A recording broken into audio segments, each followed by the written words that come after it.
artikel ini merupakan artikel Being recorded.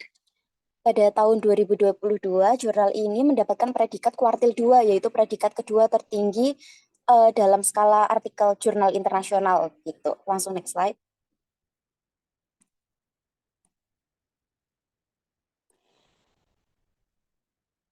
Nah, jadi di artikel ini menyoroti bahwa gender perempuan, utamanya perempuan muda dan tua, itu menghadapi tantangan yang lebih dibandingkan dengan laki-laki. Hal ini antara lain tanggung jawab dan beban kerja mereka itu lebih tinggi, seperti mencuci, memasak, mengasuh domba, mengasuh anak, dan lain sebagainya.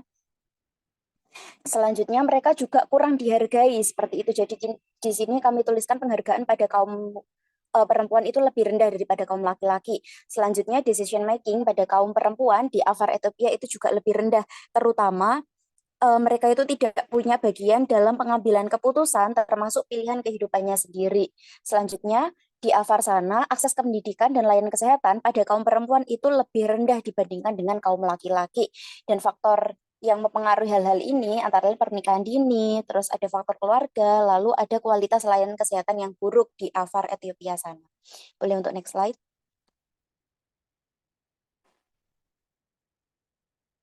Selanjutnya, dari artikel yang dibahas, kami juga menyoroti bahwa persalinan oleh tenaga kesehatan yang terlatih masih sebesar 16%, dan ini merupakan masih di tingkat yang sangat rendah di sana.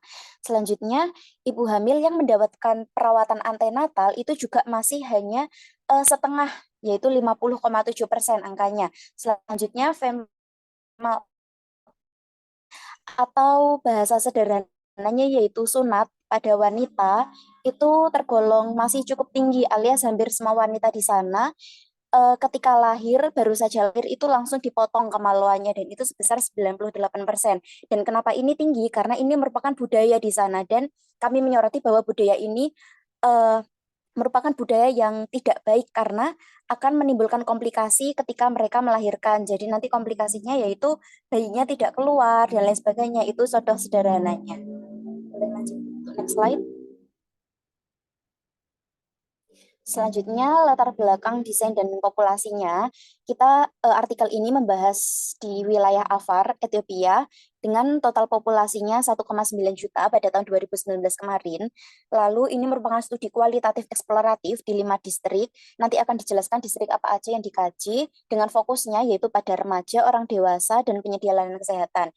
Lalu pengumpulan data dilakukan dengan wawancara dengan narasumber dan FGD itu dilakukan buat memahami konteks gender. Lalu peserta atau apa namanya itu populasi penelitian ini melibatkan individu yang berusia 10 hingga 54 tahun. Ini merupakan pada kaum wanita dan penyedia layanan kesehatan serta pejabat dari berbagai sektor. Lanjut untuk next slide. Lalu mengenai proses pengumpulan data, yaitu masih sama dari Desember 2018 hingga Januari 2019, dengan rentang waktu hanya 1 bulan. Lalu pengumpulan data adalah dengan wawancara, dengan 16 narasumber dan 8 fokus group discussion. Oke, lanjut saja, next slide. Next slide. Next slide. Next slide.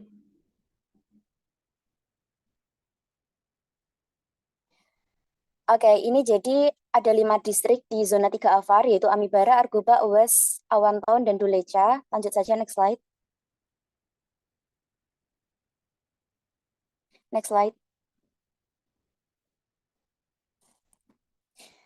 Nah, jadi hasil penelitian menunjukkan bahwa perempuan muda dan tua di Afar itu memikul beban tugas dan tanggung jawab yang signifikan alias lebih tinggi daripada kaum laki-laki, baik secara internal maupun eksternal tanpa mendapat imbalan yang setara dengan laki-laki saya. Sebagaimana yang saya jelaskan tadi, penghargaannya lebih rendah meskipun beban kerja yang mereka pikul itu sama saja. Lalu adanya perbedaan tanggung jawab antara remaja perempuan dan laki-laki, terutama di pedesaan, di mana perempuan itu menanggung lebih banyak tanggung jawab seperti mengurus ternak, mengurus rumah tangga, dan lain sebagainya. Next slide. Dan masyarakat itu cenderung tidak mengutamakan pendidikan bagi anak perempuannya. Sebaliknya, pendidikan untuk anak laki-laki itu lebih dihargai dan dapat diakses lebih baik. Selanjutnya, perempuan muda dan tua di Afar itu mengalami ketidaksetaraan dalam kepemilikan properti dan aset, di mana mereka itu jarang memiliki hak atas tanah dan lain sebagainya. Boleh untuk next slide. Oke, mungkin selanjutnya bisa dilihat pada layar, langsung next slide. Next slide. Next slide. Baik, karena keterbatasan waktu mungkin cukup sekian dari kelompok kami, karena sebagian besar pembahasan sudah saya bahas, dan terima kasih atas waktunya. Saya kembalikan kepada moderator. Baik, terima kasih atas kelompok 1 atas presentasinya. Selanjutnya bisa dilanjutkan dengan kelompok 2 reguler 3. Untuk kelompok 2 reguler 3 dipersilahkan.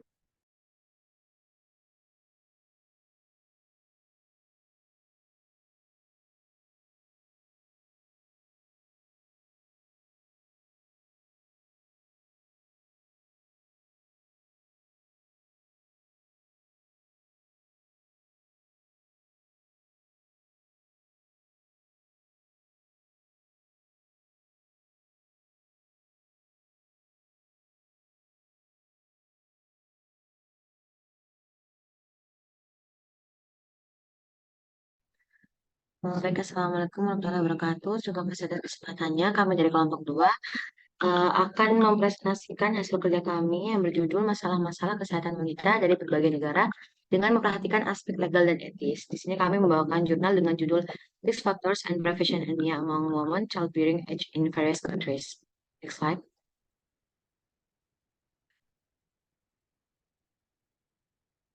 Berikut anggota kelompok kami. Next. Baik, selanjutnya itu definisi dari anemia. Anemia merupakan adanya sel darah merah dan kadar hemoglobin serta hematokrit. Anemia bukan merupakan penyakit, melainkan pencerminan keadaan suatu penyakit atau gangguan fungsi tubuh. Next.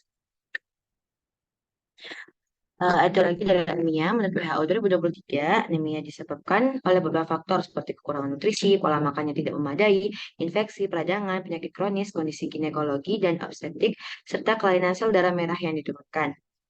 Next. Selanjutnya, patofisiologi dari anemia berawal dari eritrosit. Mohon maaf, bisa dibalikin ke patofisiologi.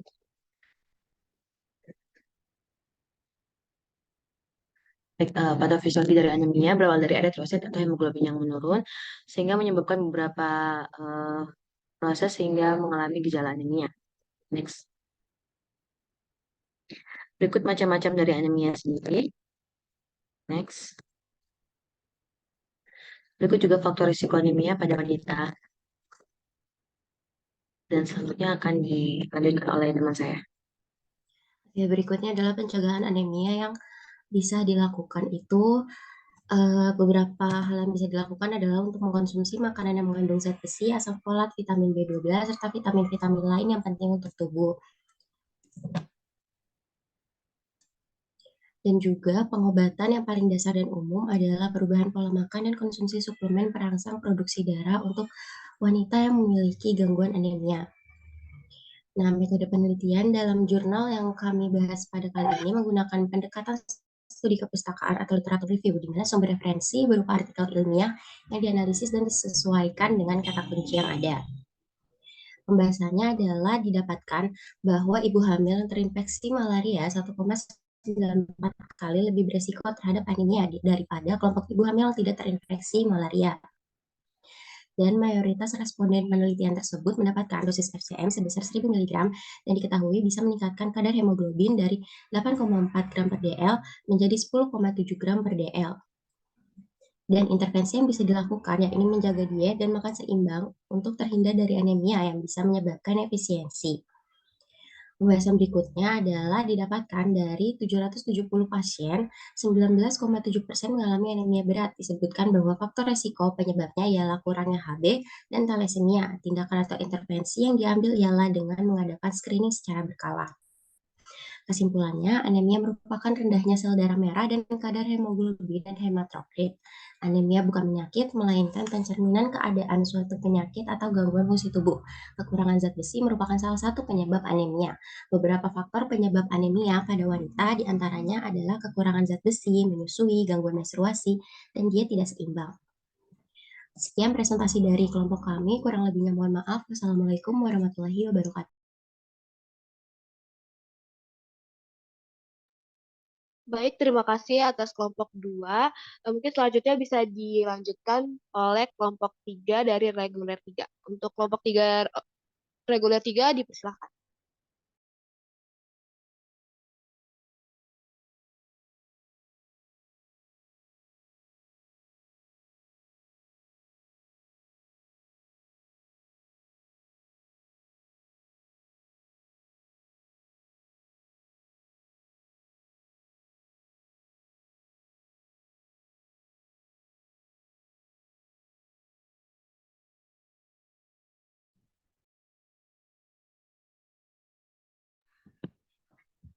Terima kasih atas kesempatannya.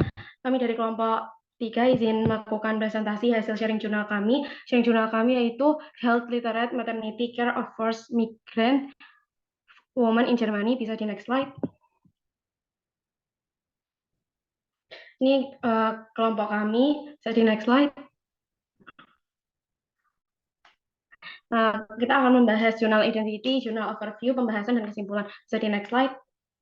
Untuk selanjutnya ini adalah identitas jurnal yang dari kelompok kami. Bisa di next slide. Nah, ini adalah latar belakang dari jurnal kami, yaitu migrasi global yang terus meningkat menimbulkan tantangan baru, terutama terkait pelayanan ibu hamil. Perempuan migran, terutama yang mengalami migran paksa, menghadapi risiko dan hambatan unik terhadap pelayanan kesehatan ibu. Penelitian tentang perawatan ibu selama migrasi menjadi penting untuk kesejahteraan perempuan dan pengembangan sistem kesehatan yang memenuhi kebutuhan populasi imigran. Bisa di next slide. Oke, selanjutnya ini adalah pendahuluan dari jurnal kami. Bisa di next slide. Metode yang digunakan dalam jurnal ini yaitu metode yang digunakan ini ProRef utama untuk menggunakan strategi pengambilan sampel yang bertujuan untuk memilih penyedia layanan kesehatan HCP dari berbagai kelompok yang bekerja dalam perawatan bersalin perempuan migran paksa. Oke, selanjutnya akan dilanjutkan oleh rekan saya. Terima kasih. Selanjutnya hasilnya adalah literasi kesehatan rendah disebabkan oleh hambatan komunikasi, sistem pelayanan situasional, dan personal. Salah satu permasalahan utama adalah kurangnya penerjemah profesional di Jerman, menghambat aliran informasi meskipun telah ada strategi seperti gambar dan terjemah digital. Tantangan bahasa tetap menjadi penghalang utama bagi perempuan dalam menerapkan informasi kesehatan. Sistem pelayanan kurang responsif karena kekurangan waktu, jaringan, dan sensitivitas terhadap budaya di tingkat profesi kesehatan dan penyedia layanan. Peningkatan kepekaan budaya dianggap penting untuk layanan dan responsif terhadap kebutuhan perempuan. Profesi kesehatan, terutama bidan dan pekerja sosial, dianggap sebagai penjaga gerbang kunci dalam menyediakan informasi dan layanan kesehatan. Next slide.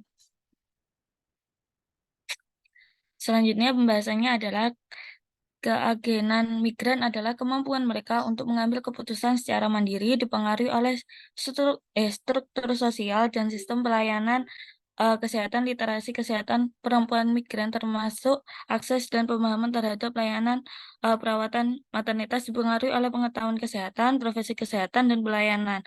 Profesi kesehatan berperan sebagai mediator literasi kesehatan, mendukung perempuan dalam berinteraksi dengan sistem pelayanan dan membuat keputusan kesehatan. Kerjasama antar profesi kesehatan dan lembaga perempuan diperlakukan untuk meningkatkan komunikasi dan respon terhadap kebutuhan profesi migran paksa. Jejaring sosial digital penting sebagai sumber informasi dan dukungan untuk literasi kesehatan digital perempuan migran paksa. Menekankan perlu integrasi teknologi digital dalam layanan kehamilan untuk meningkatkan akses dan kepercayaan informasi. Next slide. Selanjutnya, kelebihannya adalah yang pertama adalah eksplorasi komprehensif terhadap literasi kesehatan dalam kehamilan bagi perempuan migran paksa di Jerman. Kedua, memberikan wawasan tentang hambatan tantangan dan sumber daya. Yang ketiga, penggunaan model literasi kesehatan Sorensen et al. Sebagai latar belakang teoritis studi. Next slide. Kekurangannya adalah yang pertama adalah fokus perseptif penyedia layanan, yang kedua adalah sampel yang kecil. Next slide. Solusinya adalah yang pertama adalah pelatihan bagi penyedia layanan kesehatan, yang kedua melibatkan perempuan migran paksa dalam penelitian dan praktek, dan yang terakhir adalah komunikasi berbasis literasi kesehatan. Next slide. Kesimpulannya adalah migrasi global yang terus meningkat menimbulkan tantangan baru, terutama terikat perawatan ibu hamil. Literasi kesehatan menjadi kunci untuk memahami informasi kesehatan, mengakses layanan ibu anak, dan membuat keputusan yang tepat. Artikel Health Literacy Maternity Care of Forced Migrant Women in Germany membahas pentingnya literasi kesehatan dalam perawatan bersalin bagi perempuan migran paksa di Jerman, menyoroti peran penyedia layanan kesehatan dan dampak faktor sosial, pengalaman migrasi, dan faktor pribadi pada akses mereka ke perawatan bersalin. Namun artikel ini masih kurang mempertimbangkan perspektif perempuan migran paksa sehingga kontribusi langsung dari mereka sangat diperlukan. Ini adalah ini adalah jurnal yang kita ambil. Sekian dari kelompok 3, kurang lebihnya mohon maaf. Baik, terima kasih untuk kelompok 3. Selanjutnya bisa dilanjutkan oleh kelompok 4 reguler 3. Untuk kelompok 4 reguler 3 dipersilahkan.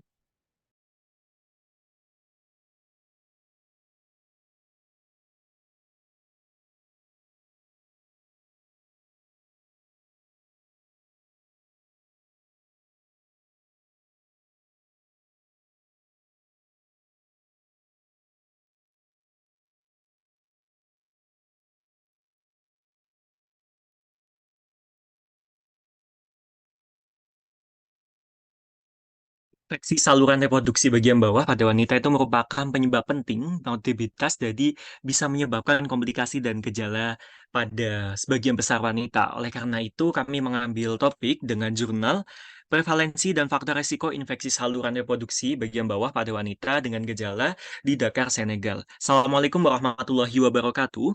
Di sini saya perwakilan dari kelompok 4, mohon izin untuk menyampaikan hasil jurnal sharing yang telah kami dapatkan. Di sini, kurang lebihnya, saya sudah menyampaikan bahwa infeksi saluran reproduksi bagian bawah pada wanita itu merupakan penyebab penting dalam morbiditas dan juga bisa menyebabkan komplikasi dan gejala sisa.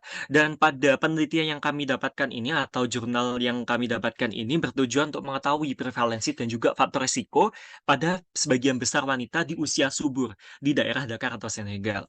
Dan untuk metode yang digunakan pada jurnal ini merupakan metode penelitian prospektif yang dilakukan di 6 rumah sakit. Next slide. Next slide. Jadi pada artikel jurnal ini, maksud saya, metode yang digunakan merupakan metode penelitian prospektif, di mana metode tersebut digunakan pada pasien yang digunakan untuk merencanakan dan juga mengumpulkan data pada masa mendatang dari subjek penelitian yang telah ditentukan sebelumnya. Jadi penelitian ini berfokus untuk mengamati peristiwa atau kejadian di masa yang akan mendatang dan mencari hubungan sebab akibat atau pola tertentu. Nah, pada jurnal ini pula didapatkan bahwa hasilnya pada sebagian besar pada pasien itu adalah terdapat 276 pasien yang mengalami infeksi genital, yaitu sekitar 69,6% atau 192 dari 276-nya. Dan yang paling umum adalah fagosinosis bakterial dan candidiasis vagina. Dan penyebab tersering ketiganya adalah bakteri Trichomonasis. Next slide.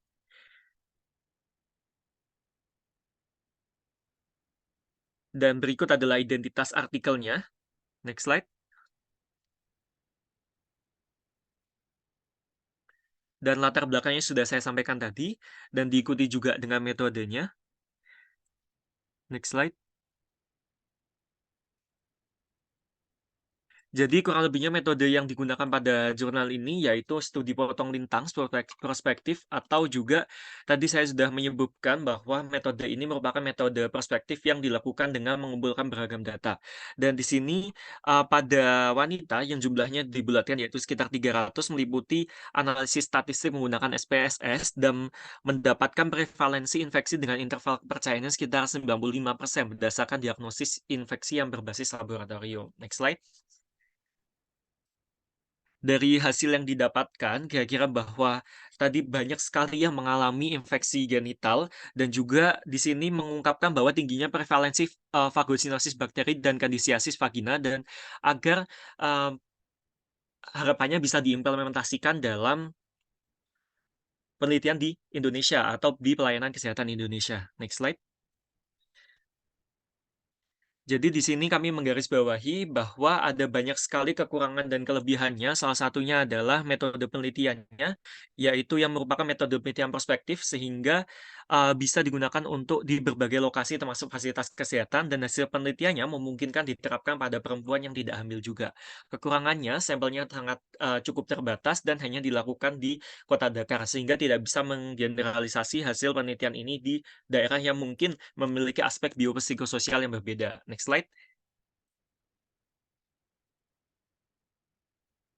Dan kendalanya ada keterbatasan penelitian dan juga sarannya bisa menggunakan lebih banyak sampel. Next slide. Untuk implementasi pada tata pelayanan kesehatan di Indonesia, kami meng-highlight ada 7 poin. Yang pertama, meningkatkan kesadaran dan komunikasi, kemudian juga meningkatkan pendidikan dan kesehatan pada wanita, tapi dari 7 poin ini kami berfokus pada diagnosis laboratorium yang sistematis, di mana temuan rendahnya prevalensi infeksi menular seksual itu dapat disembuhkan, seperti Trichomonas, terus juga ada chlamydia. Jadi, kami menyarankan bahwa untuk melakukan diagnosis laboratorium sistematis jika ada dugaan infeksi yang sekiranya memungkinkan atau bisa tidak disembuhkan, seperti itu. Dan dengan meningkatkannya kolaborasi dengan pemerintah dan juga lembaga swadaya masyarakat dapat merancang dan melaksanakan program-program pencegahan infeksi saluran genital yang efektif dan bisa terjangkau lebih luas, khususnya di Indonesia. Dan dengan dilakukannya perhatian khusus pada faktor risiko seperti tingkat rendahnya pendidikan, hubungan seksual, ini akan membantu pada penyedia layanan kesehatan untuk bisa mengidentifikasi kelompok wanita yang terutama lebih berisiko terkena infeksi tersebut. Next slide. Dan di sini kami meng-highlight bahwa kesimpulannya pada penelitian ini mengungkapkan tingginya prevalensi bakterial fagosinosis dan kandisiasis yang merupakan penyebab sebagian besar infeksi saluran genital.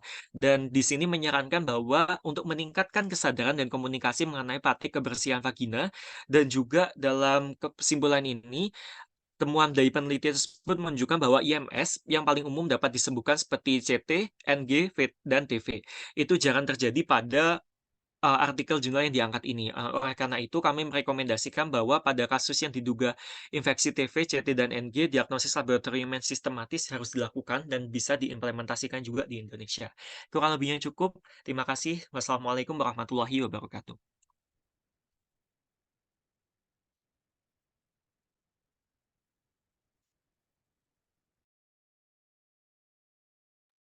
Baik, terima kasih atas presentasinya kelompok 4 reguler 3. Selanjutnya adalah tanya jawab.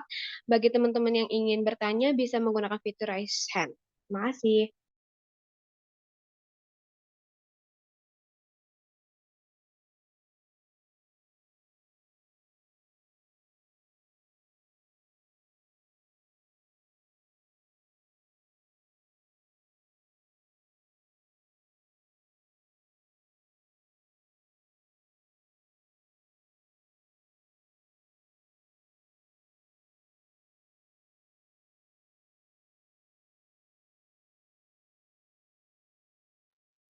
Izin untuk mengulangi kembali bagi teman-teman yang memiliki pertanyaan dari kelompok 3 maupun dari reguler 3 maupun reguler 4 dipersilahkan untuk menggunakan fitur raise hand.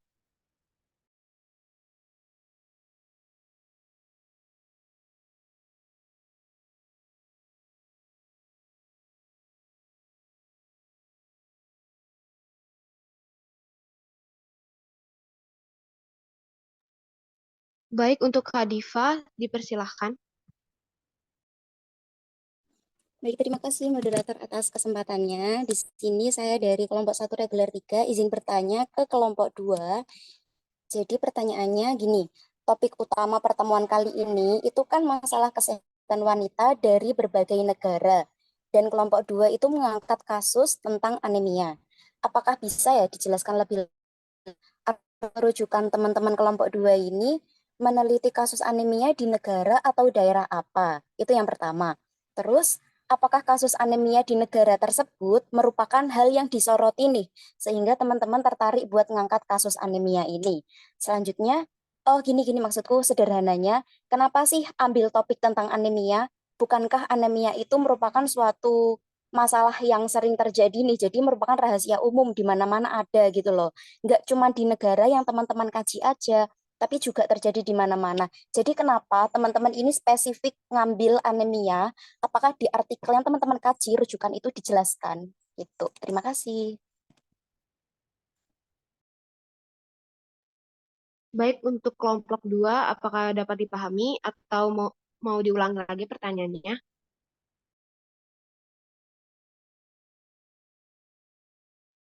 Paham, Erika.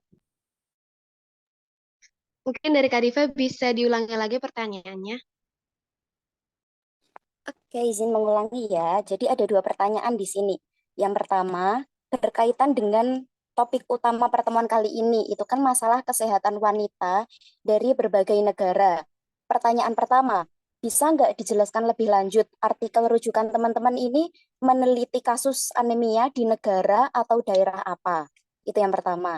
Karena tadi belum dijelaskan pas presentasi. Nah, pertanyaan kedua nih, eh, apakah kasus anemia di negara tersebut merupakan suatu hal yang disoroti? Jadi teman-teman ini tertarik buat mengangkat kasus ini. Tahuku anemia itu merupakan suatu hal yang kayak sering terjadi di mana-mana ada. Jadi kenapa teman-teman ngangkat ini? Soalnya di kelompokku itu spesifik banget sunat pada wanita itu cuma terjadi di Afar, Ethiopia. Nggak cuman sih kayak salah satu hal yang paling disoroti ya itu. Tapi kenapa ngangkat anemia nih? Ini kan merupakan suatu hal yang umum terjadi gitu. Apakah bisa dipahami? Iya, bisa.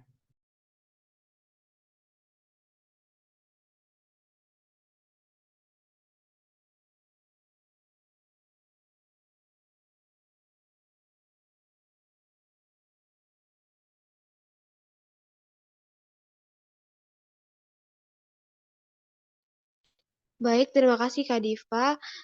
Apakah dari teman-teman ada yang ingin bertanya lagi? Baik, untuk Nabila dipersilahkan.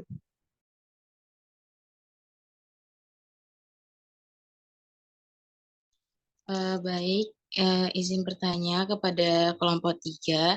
Kan tadi dari masalah yang kelompok angkat kan, yakni mengenai kelompok migran di Jerman.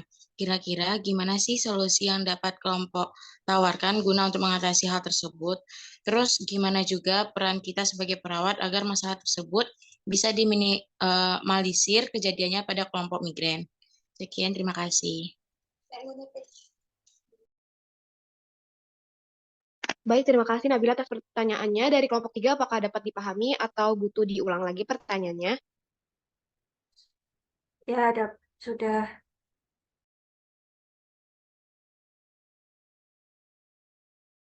Baik, apakah dari teman-teman ada pertanyaan lagi?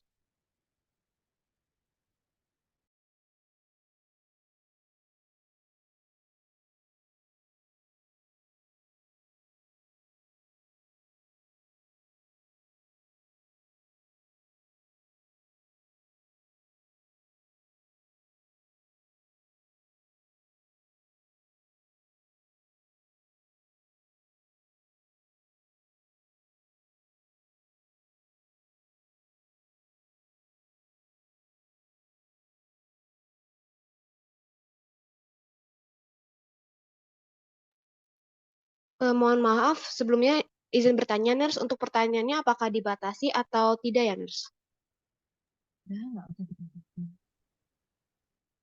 Baik, Nurse. Terima kasih.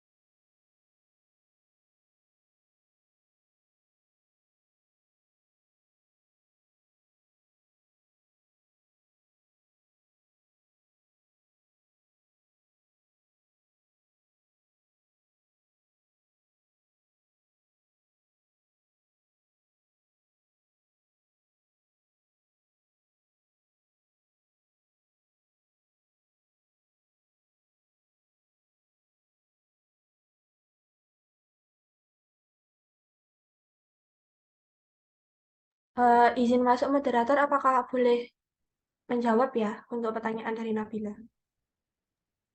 Iya, dipersilahkan. Oke, aku izin menjawab ya. Eh, kan dari kami kan topiknya itu tentang migran paksa yang datang ke Jerman gitu. Nah, kenapa kok ada migran paksa sendiri? Eh,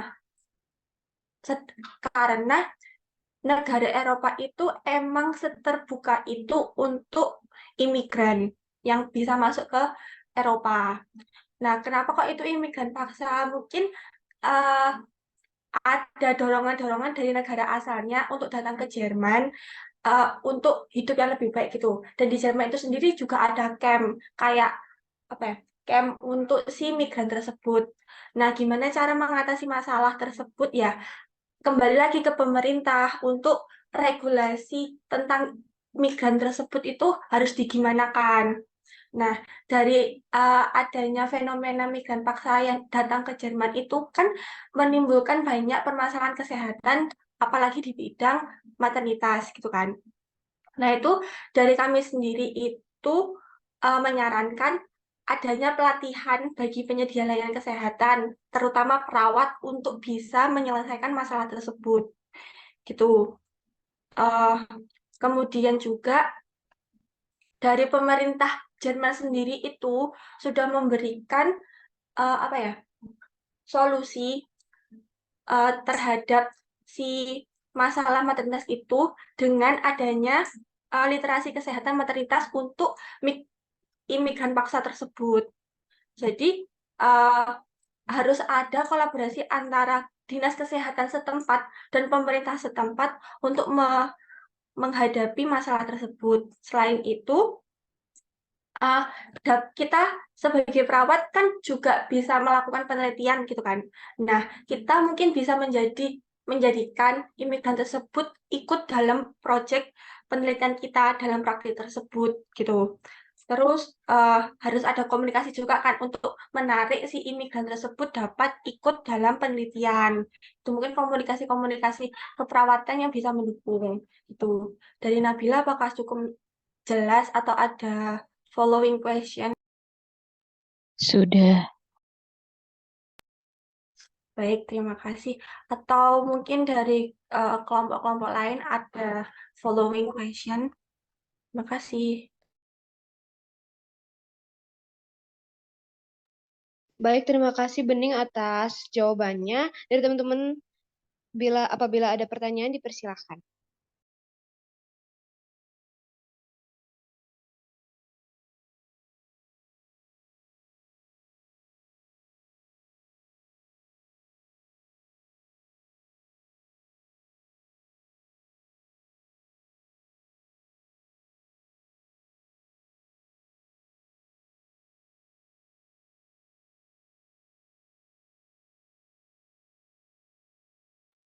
Ya, untuk Asli dipersilahkan. Baik, di sini saat izin menjawab mengenai pertanyaan yang ditujukan pada kelompok 2. Jadi pada jurnal kami itu terdapat prevalensi di negara India yaitu 50% orang yang menderita anemia. Nah, karena di India itu banyak yang terkena anemia dan selain itu persebaran penderita anemia pada ibu hamil di dunia itu juga sangat banyak sehingga kami sehingga kami mengambil anemia untuk menjadikan sorotan dan untuk mengurangi terjadinya anemia pada ibu hamil. Sekian dari saya. Baik, terima kasih Asli atas jawabannya. Dari Kak Diva, apakah sudah menjawab?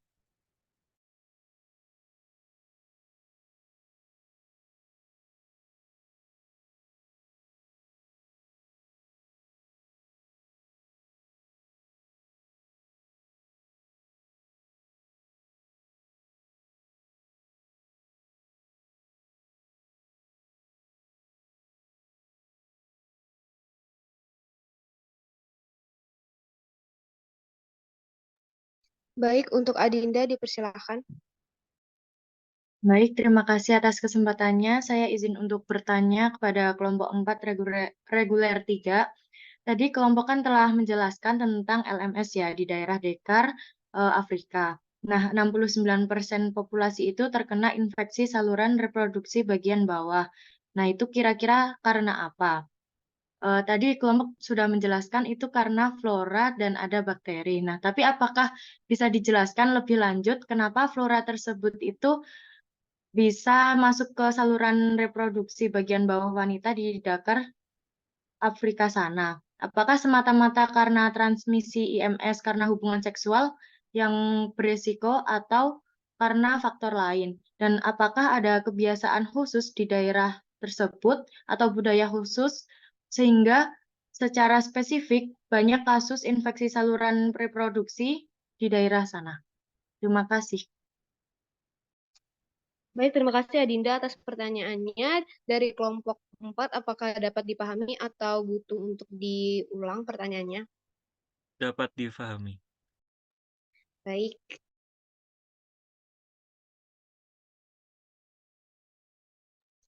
Baik, untuk Kemala dipersilahkan. Baik, Erika, izin untuk nambahin jawaban dari pertanyaan kelompok 2, apa boleh ya dari Kadika tadi? Boleh. Oke, tadi kan udah dijawab juga ya sama Asti, jadi izin nambahin aja. Tadi selain dari apa India, jadi jurnal kita ini tuh juga mengacu pada apa namanya kan anemia kan umum ya pasti di setiap negara tuh ada. Tapi kita menyoroti ini dan kita membandingkan juga dengan negara India dan juga Amerika gitu bahwa ternyata di sana itu di negara sana itu prevalensi anemianya tuh cukup tinggi gitu. Jadi sangat yang mana hal ini tuh sangat berpengaruh banget sama proses kelahiran seorang ibu. Jadi yang kita dapat dari jurnal ini, jadi apa ya, pada wanita pasca bersalin di Amerika sana itu ada 2,7% wanita itu mengalami anemia. Jadi anemia itu pada wanita hamil itu dikaitkan dengan peningkatan resiko kematian ibu. Jadi gitu. Nah, di samping itu juga anemia selama kehamilan itu dapat meningkatkan resiko kelahiran bayi prematur dan juga bayi dengan BBLR gitu.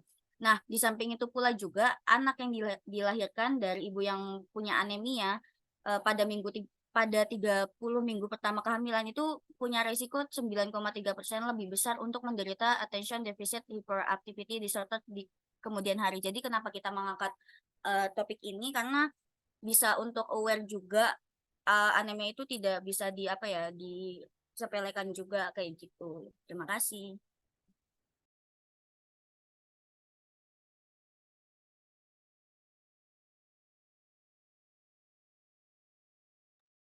Baik, terima kasih Kemala atas jawabannya. Mungkin bisa di lower hand ya. Ya, terima kasih.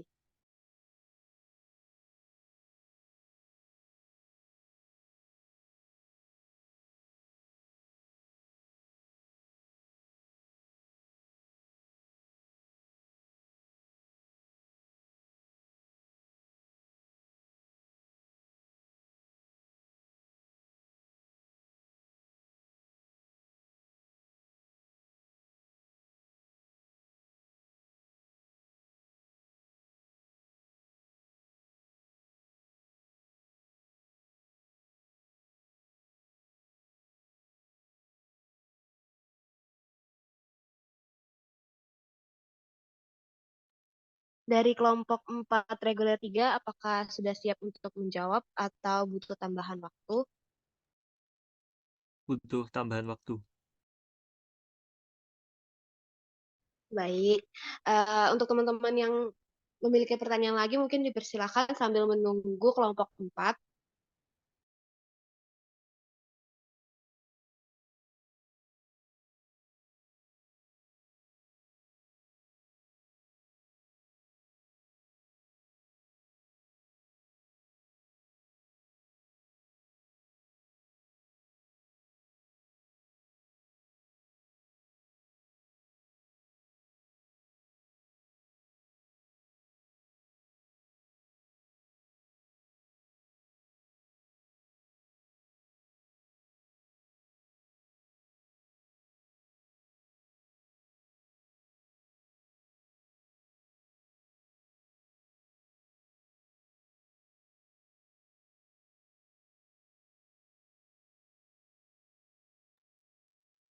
Baik, izin menjawab dari perwakilan kelompok 4.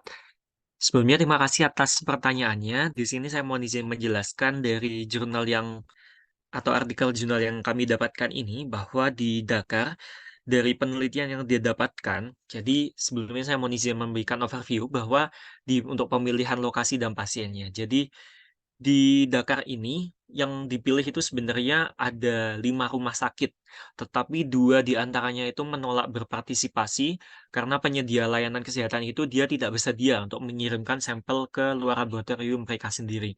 Jadi rumah sakit lain juga tidak diikut sertakan karena bukanlah penyedia layanan kesehatan utama bagi perempuan yang mengalami gejala genital atau gejala gangguan reproduksi di daerah Dakar sana. Jadi yang dipilih hanya 3, dan di sini kebanyakan itu dilaporkan bahwa mereka kebanyakan merupakan, apa ya, beberapa pasien itu ada juga yang dieliminasi sebelumnya. Jadi ada yang dieliminasi, dikecualikan, jadi kalau mereka sedang hamil, sedang menstruasi, dan ada juga yang menggunakan antibiotik yang namanya itu atau Dexvagina dalam 15 terakhir, karena mereka juga ada yang salah satunya ada beberapa yang merupakan pekerja seks komersial. Jadi beberapa data tersebut tidak digunakan dan berfokus pada pasien usia subur saja. Dan di sini, yang didapatkan bahwa berdasarkan hasil penelitian itu, mereka mengidentifikasi bahwa usia, tingkat pendidikan, status perkawinan, bergandengan di pasangan, dan adanya infeksi dalam 12 bulan terakhir itu secara statistik itu tidak berhubungan dengan infeksi vaginanya saat ini.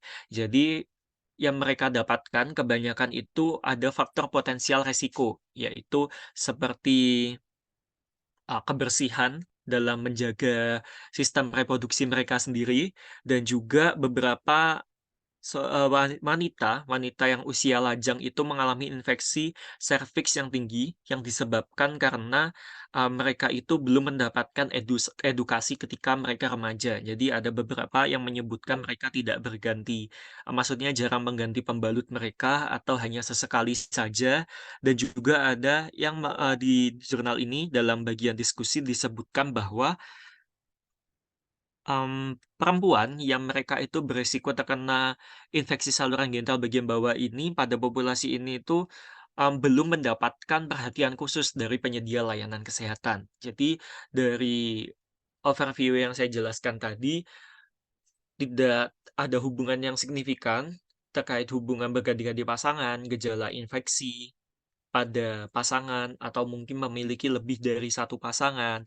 Jadi faktor utama yang diangkat dalam jurnal ini adalah karena kurangnya pendidikan, kemudian juga komunikasi, serta karena kurangnya perhatian masyarakat setempat mengenai IMS yang berhubungan dengan prevalensi terjadinya IMS di daerah Dakar itu. Kurang lebihnya seperti itu, semoga dapat dipahami.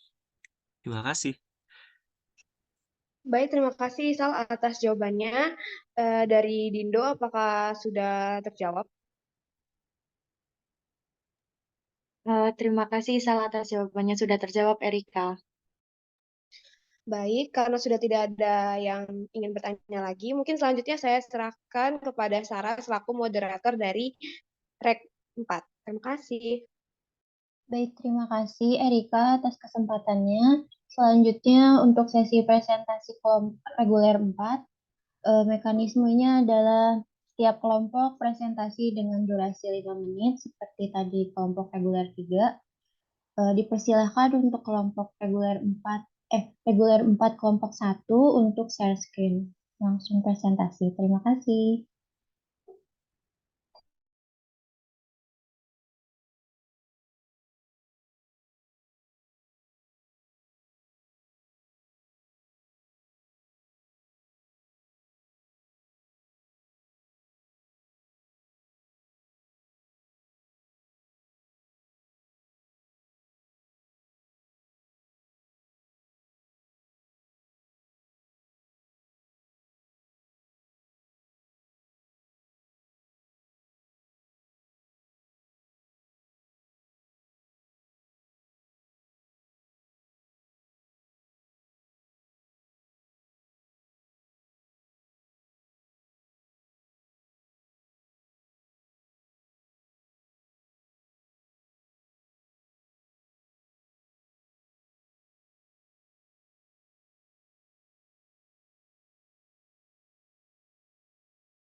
Baik, izin memulai presentasi. Assalamualaikum warahmatullahi wabarakatuh.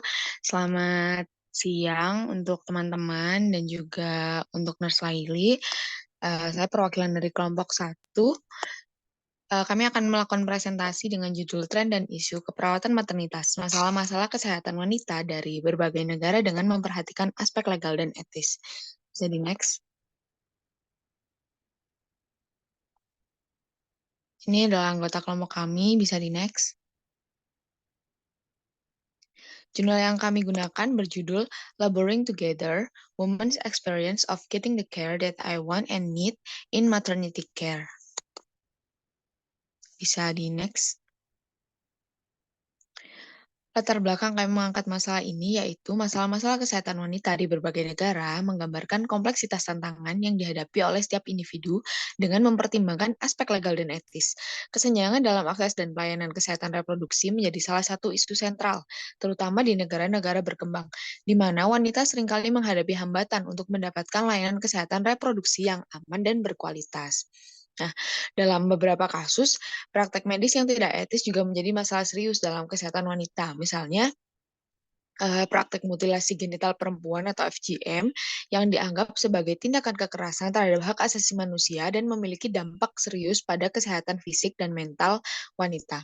Terlepas dari legalitasnya, upaya untuk mengatasi praktik-praktik semacam ini memerlukan pendekatan yang holistik dan kolaboratif yang melibatkan masyarakat, pemerintah, dan organisasi internasional. Dengan memahami kompleksitas masalah kesehatan wanita dari perspektif legal dan etis, upaya-upaya perbaikan dapat dirancang dan diimplementasikan secara lebih efektif. Jadi, dalam jurnal yang kami ambil di sini dibahas bahwa banyak wanita di berbagai negara itu mengalami beberapa hambatan dalam mengakses layanan kesehatan reproduksi yang aman dan berkualitas karena ada beberapa praktek yang tidak sesuai dengan prinsip legal etis seperti itu. Bisa di next. Lalu dalam jurnal yang kami ambil, penelitiannya menggunakan pendekatan studi kasus multilokasi yang berurutan, metode campuran, dan menggunakan survei lintas sektoral dan wawancara. Dalam penelitian yang dalam jurnal yang kami pakai, 4 rumah sakit di Victoria, Australia dipilih untuk mewakili serangkaian model keperawatan maternitas yang tersedia di rumah sakit metropolitan dan regional di Victoria. Nah, karakteristik kontekstual dari penelitian ini mencakup model pelayanan maternitas seperti karakteristik demografi, peserta perempuan, dan hasil klinis terpilih yang terkait langsung dengan pengambilan keputusan dalam penyediaan pelayanan maternitas yang dibandingkan dengan rata-rata di seluruh negara bagian Victoria. Partisipan pada penelitian ini adalah wanita pasca melahirkan. Semua perempuan yang memenuhi syarat diundang untuk berpartisipasi dalam penelitian ini selama mereka berada di bangsal pasca melahirkan di setiap rumah sakit yang telah ditentukan. Wanita pasca melahirkan diundang untuk berpartisipasi dalam survei cross-seksional. Mereka diminta untuk menilai preferensi mereka terhadap kendali pengambilan keputusan selama perawatan maternitas mereka, dan kemudian menilai pengalaman aktual dalam kendali keputusan selama perawatan maternitas mereka. Next. Dari penelitian tersebut dihasilkan bahwa salah satu data yang ditampilkan adalah tentang pengambilan keputusan yang disukai perempuan, di mana terdapat preferensi yang berbeda-beda antara lain untuk memilih mengambil berbagi pengambilan keputusan, memilih peran aktif, dan memilih peran pasif. Lalu data dalam kelompok swasta cenderung memilih peran pasif, dan dalam kelompok publik cenderung memilih peran aktif. Kemudian tidak ada hubungan yang signifikan secara statistik antara karakteristik sosiodemografi dan peran pengambilan keputusan yang dialami perempuan. Kemudian juga sebagian besar perempuan menyatakan bahwa pilihan model pelayanan maternitas itu penting bagi mereka. Lalu dari setengah yang diwawancarai menyatakan kalau mereka tidak dapat mengakses model pelayanan maternitas yang mereka inginkan. Terus beberapa perempuan juga melaporkan bahwa mereka mendapat penolakan jika meminta pilihan yang bukan bagian dari perawatan standar. Jadi ada keengganan dari dokter untuk menentukan perawatan secara individual atau mendiskusikan keamanan pilihan alternatif bersama pasien atau perempuan. Next. Nah, sebagian besar perempuan yang melakukan persalinan lebih memilih untuk aktif dalam melakukan pemilihan keputusan mengenai pelayanan maternitas mereka, khususnya ketika memilih untuk mendapatkan pelayanan sistem pelayanan maternitas umum dengan persentase pilihan keputusan sebesar 30%. Kesinambungan eh, dengan kesinambungan perawatan maternitas dengan kebidanan berkaitan dengan kepuasan perempuan, pemberdayaan, keterlibatan aktif dalam pengambilan keputusan, dan untuk mengatasi tantangan keterlibatan perempuan dalam perawatan. Hal ini sangat menguntungkan bagi perempuan dari berbagai etnis, rentan, atau latar belakang sosial yang kurang. Faktor pendukung dalam pengambilan keputusan bersama perempuan diidentifikasi berdasarkan tingkat tenaga kesehatan individu dan organisasi. Hal ini mencakup keefektifan kemampuan interpersonal dalam membangun hubungan, sistem komunikasi yang inklusif wanita, dan menjalin hubungan antara perempuan dengan tenaga kesehatan sebagai penyedia layanan persalinan utama. Namun, perempuan yang memilih pelayanan kebidanan swasta lebih memilih pengambilan keputusan yang pasif dibandingkan dengan yang menggunakan pelayanan keperawatan umum. Next. Nah, kelebihan dari jurnal ini yang pertama adalah menggunakan desain studi yang kuat, kemudian juga memberikan analisis yang mendalam, dan menggunakan tabel dan diagram untuk menyajikan hasil sehingga mudah dibaca. Kekurangannya yaitu keterbatasan sumber daya, perekrutan yang bias, dan ukuran sampel yang relatif kecil. Terus juga memiliki sudut pandang yang ekstrim atau merasa tidak puas dengan pelayanan kesehatan maternitas. Lalu Rex, kesimpulannya yaitu sebagian besar perempuan Australia yang melakukan persalinan lebih memilih untuk melakukan kolaborasi dengan tenaga kesehatan untuk menemukan rencana keperawatan maternitas mereka. Nah, perubahan pada tingkat kebijakan dan tata kelola diperlukan untuk menyeimbangkan sistem hierarki keperawatan maternitas. Berdasarkan bukti yang ada, prioritas pada pelayanan keperawatan kebidanan akan mendorong perempuan untuk berkolaborasi lebih dalam pengambilan keputusan melalui pertukaran informasi dan advokasi.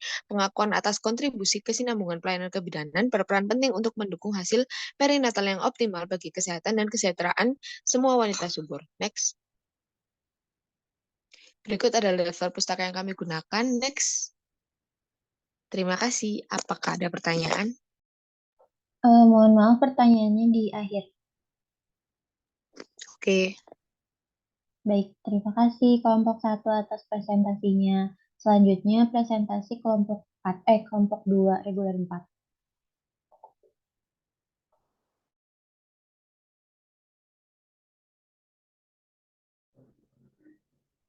Assalamualaikum warahmatullahi wabarakatuh. Selamat siang semuanya. Perkenalkan kami dari kelompok 2 reguler 4 ingin mempresentasikan hasil kerja sharing jurnal kami, yaitu tentang Family Center Maternity Care. Next slide. Kemudian ini adalah anggota kelompok kami. Next slide.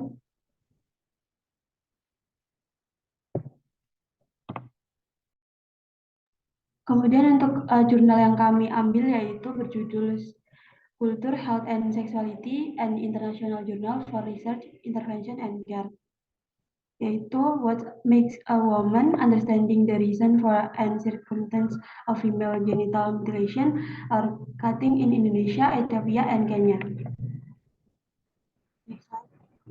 Kemudian untuk abstraknya itu juga ini mengungkapkan alasan dan keadaan praktik FGMC atau female genital mutilation yang merupakan penghilangan sebagian atau seluruh alat kelamin eksternal perempuan tanpa tujuan medis yang terjadi di Indonesia, Ethiopia, dan Kenya, dengan menegaskan bahwa alasan untuk FGMC terkait erat dengan norma-norma gender. Kemudian praktik tersebut dilakukan untuk menghasilkan tubuh yang sesuai dengan budaya, yaitu tubuh yang berbudaya di Indonesia, tubuh yang jinak di Ethiopia, tubuh yang dewasa di Kenya. Kemudian pengendalian hasrat seksual, keperawanan, upacara inisiasi, kebersihan, estetika, mitos kesuburan, dan alasan keagamaan. Di Indonesia, FGMC diizinkan oleh tenaga medis pada tahun 2010 setelah fatwa oleh MUI. Kemudian di Ethiopia dilakukan pada hari ke-8 setelah kelahiran, dan di Kenya pada suku Maasai dianggap sebagai bagian penting dari upacara inisiasi dan identitas. Ya, selanjutnya. Kemudian untuk diskusinya yaitu FGMC di Indonesia memiliki konteks yang terhubung antara agama, tradisi, dan kontrol terhadap seksualitas wanita, di mana kebutuhan akan kebersihan dan penghilangan najis membuat praktek ini dianggap sebagai ritual penyucian. Kemudian di Ethiopia sendiri memiliki logika budaya terkait dengan subordinasi wanita dan kontrol kapasitas reproduksi, dan di Kenya di mana suku Maasai memiliki prevalensi tinggi sebagai bagian dari upacara inisiasi dan simbol peralihan dari anak perempuan menjadi perempuan dewasa yang mencerminkan perubahan norma dan tradisi yang berkembang. Dan jurnal ini menggarisbawahi kompleksitas tubuh yang dibudayakan dan peran agensi dalam konteks FGMC serta perubahan konteks dan tradisi seiring berjalannya waktu.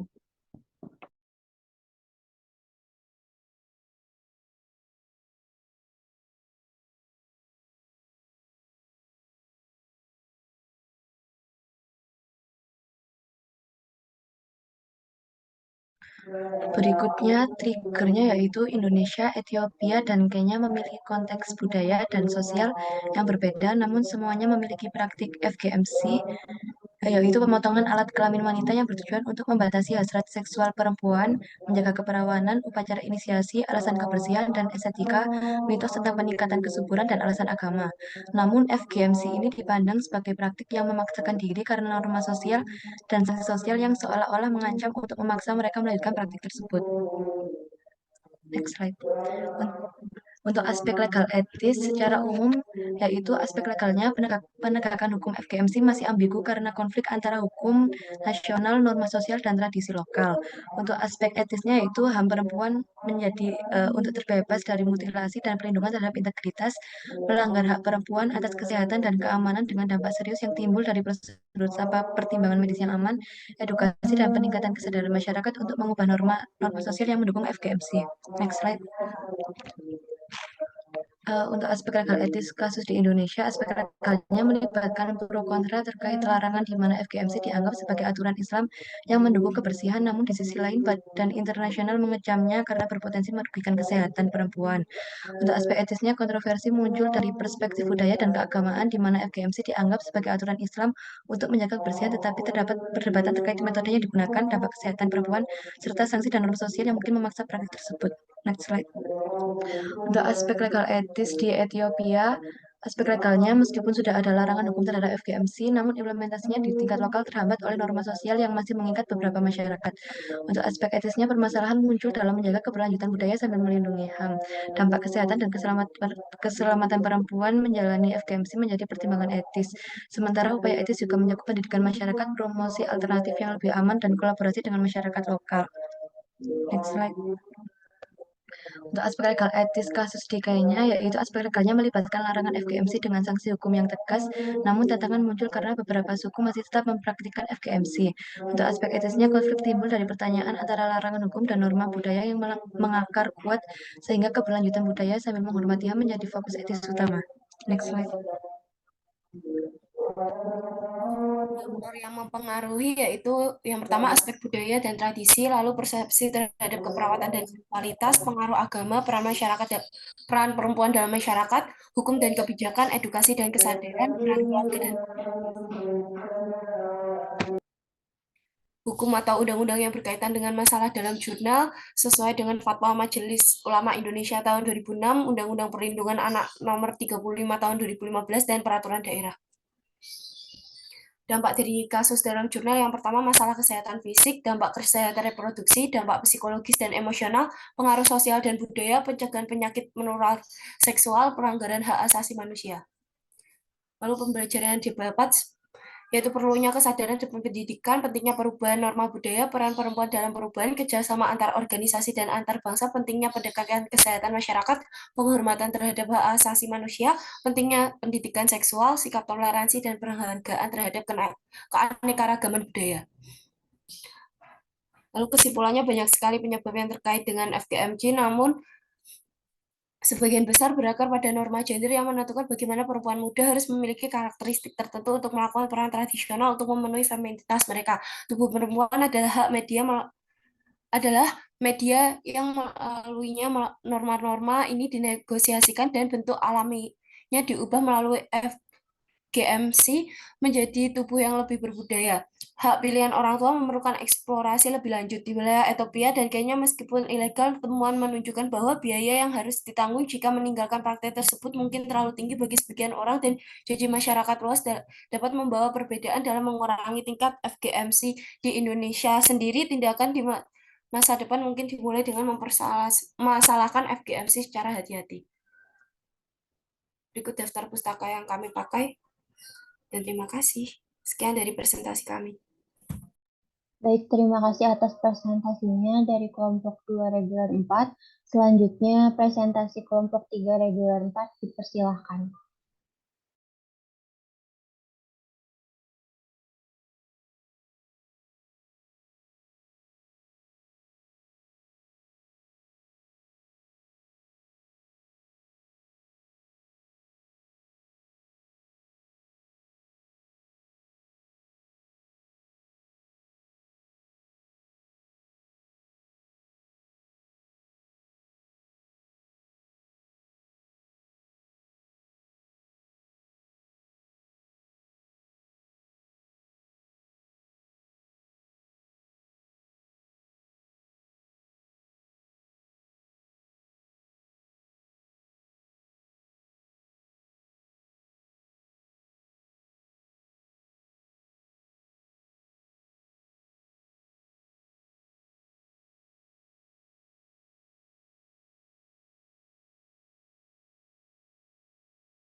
Baik, Assalamualaikum warahmatullahi wabarakatuh.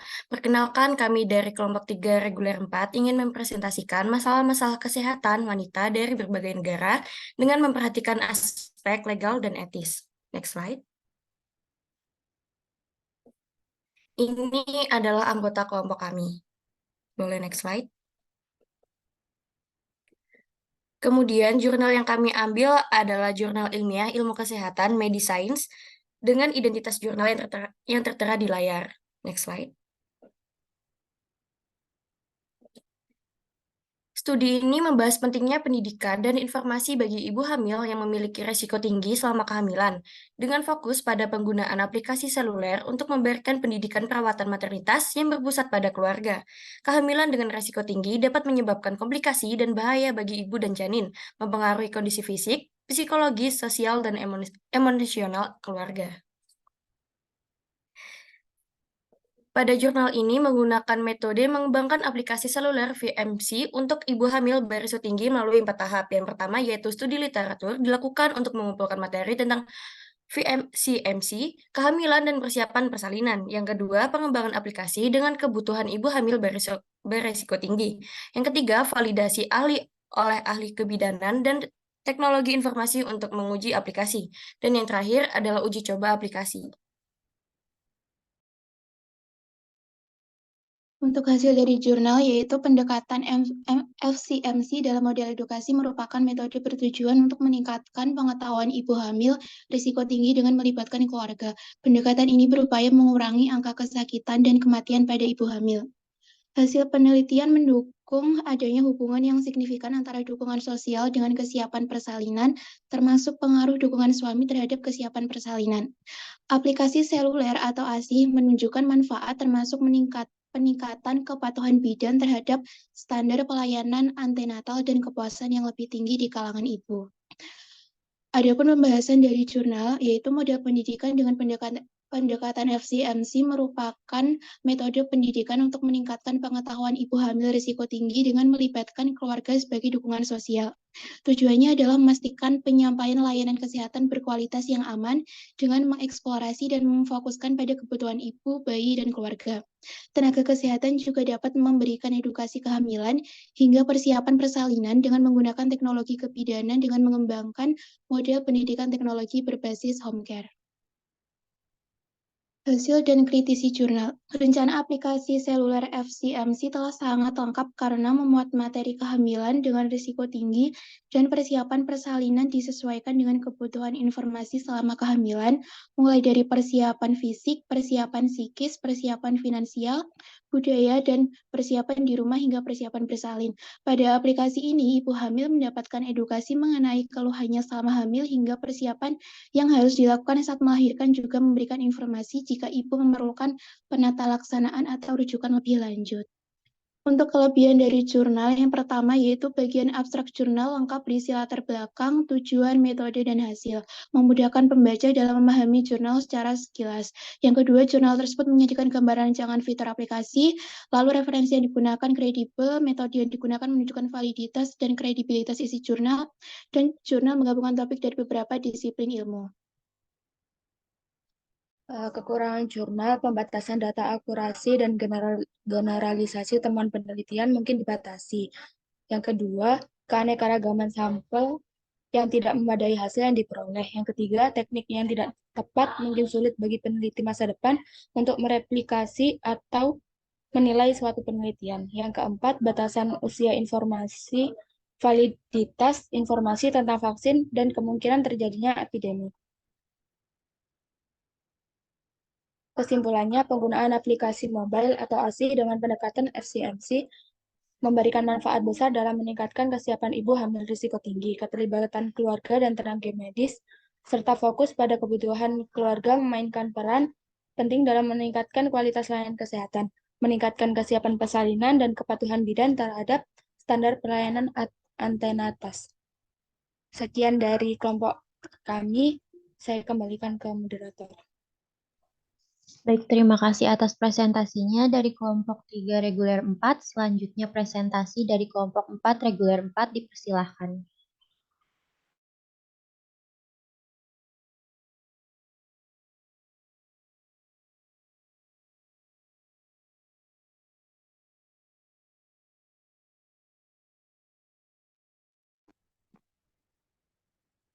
Baik, terima kasih moderator atas waktunya. Kami dari kelompok 4 reguler 4 izin untuk melakukan presentasi terkait sharing jurnal dengan judul Management of Intersex Newborn Legal and Ethical Development. Tolong di next slide. Berikut merupakan anggota kelompok kami. Tolong di next slide. Untuk latar belakangnya, yaitu di berbagai negara di penjuru dunia memperluas klasifikasi jenis kelamin, termasuk intersex. Intersex sendiri merupakan kondisi seseorang yang terlahir dengan dua jenis kelamin yang berbeda, yang mana bayi terlahir dengan anatomi seksual yang tidak sesuai dengan definisi khas perempuan atau laki-laki. Kemudian tak jarang seseorang dengan intersex mendapatkan stigma atau diskriminasi, maka perlu pendidikan dan konseling terhadap orang tua, keluarga, dan masyarakat untuk tidak mendiskriminasi bayi baru lahir dengan intersex. Namun tindakan pembedahan sendiri mengalami dilema etik, di mana pada dasarnya menurut legal etik dan HAM yang seharusnya semua tindakan yang berkaitan dengan anak harus berdasarkan putusan anak juga. Next slide. Berikut merupakan identitas jurnal. Boleh tolong di next slide. Untuk abstraknya yaitu kecenderungan masyarakat untuk hanya mengakui jenis kelamin laki-laki dan perempuan saat lahir telah mengakibatkan anak-anak intersex harus menjalani operasi invasif dan pengobatan terkait, terkadang seumur hidup, untuk memastikan mereka sebagai laki-laki atau perempuan. Saat mereka mencapai kedewasaan, beberapa orang merasa sangat tertekan dan kesal karena penetapan gender pada usia dini merupakan sebuah kesalahan. Next slide. Untuk pendahuluannya, yaitu intersex secara umum mencakup berbagai kondisi seseorang yang dilahirkan dengan anatomi reproduksi atau seksual yang tidak sesuai dengan definisi khas perempuan atau laki-laki. Status intersex seseorang, apapun asal-usul biologis dan genetiknya, akan terungkap di kemudian hari, seperti melalui tes genetik, saat pubertas, atau saat mencari pengobatan untuk infertilitas. Boleh tolong di next slide?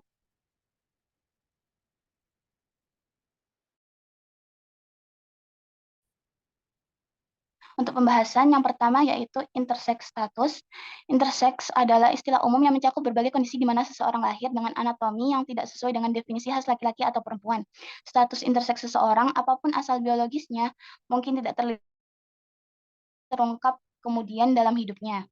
Yang kedua yaitu seks dan gender. Secara historis, berbagai masyarakat dan budaya telah mengakui dan menampung lebih dari dua jenis kelamin.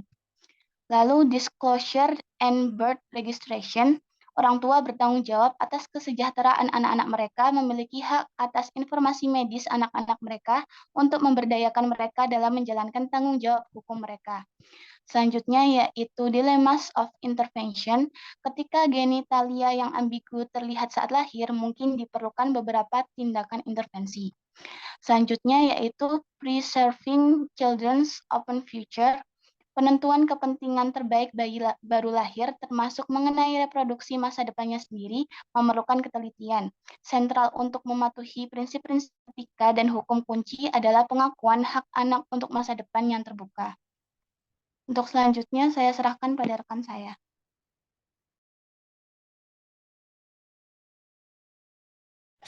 Baik, untuk kelebihan jurnal yang pertama yaitu menunjukkan pendekatan multidisiplin dalam menghadapi isu hukum dan etika terkait penatalaksanaan bayi baru lahir interseks. Yang kedua yaitu menyajikan abstrak, latar belakang, dan kesimpulan yang jelas. Yang ketiga yaitu memberikan pemahaman mendalam tentang kondisi interseks termasuk aspek medis, hukum, dan sosialnya.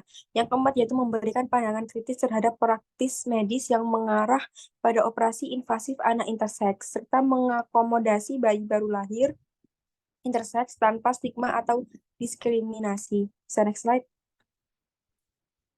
Untuk kekurangan jurnal sendiri, yaitu yang pertama, jurnal ini memiliki keterbatasan dalam mencakup semua aspek yang relevan dengan penatalaksanaan bayi baru lahir interseks, seperti perspektif psikologis dan pengalaman individu interseks. Yang kedua, yaitu jurnal ini memiliki keterbatasan dalam menyajikan data empiris. Yang ketiga, yaitu tidak ada analisis statistik. Bisa next slide. Perkembangan undang-undang dalam mengakomodasi operasi transgender. Pada jurnal dijelaskan bahwa dalam beberapa tahun terakhir, di semakin banyak yurisdiksi, lembaga pemerintah yang mungkin dipandu oleh pengadilan telah mengakomodasi klasifikasi jenis kelamin dan gender non-biner. Next slide. Pengaruh budaya dan nilai sosial dalam pengambilan keputusan medis sangatlah signifikan karena dapat mempengaruhi pandangan seseorang terhadap penyakit, perawatan, serta pilihan pengobatan yang mereka pilih. Pengaruh budaya dan nilai sosial juga dapat mempengaruhi pengambilan keputusan tentang etis medis seperti keputusan terkait aborsi, eutanasia, atau penggunaan teknologi reproduksi. Next slide. Orang yang mengidentifikasi diri sebagai interseks atau transgender seringkali menghadapi kesulitan dalam berbagai aspek kehidupan. Oleh karena itu, penting untuk memahami bagaimana hukum mempengaruhi kualitas hidup mereka. Next slide. Kesimpulannya, yaitu interseks merupakan kondisi seseorang yang terlahir dengan dua jenis kelamin yang berbeda. Bayi yang baru lahir jarang memiliki alat kelamin dan organ lengkap, baik laki-laki maupun perempuan. Ketika genitalia yang ambigu terlihat saat lahir, mungkin diperlukan beberapa tindakan intervensi. Dokter akan mempertimbangkan masalah medis potensial karena interseksualitas dapat menjadi tanda masalah metabolisme yang serius. Bisa next slide. Berikut adalah daftar pustaka yang kelompok kami gunakan. Selanjutnya, terima kasih dan saya kembalikan kepada moderator. Baik, terima kasih atas presentasinya dari kelompok 4 reguler 4. Selanjutnya sesi tanya jawab dari kelompok dari reguler 3 ataupun reguler 4 yang ingin tanggapan atau pertanyaan bisa di raise hand. Terima kasih.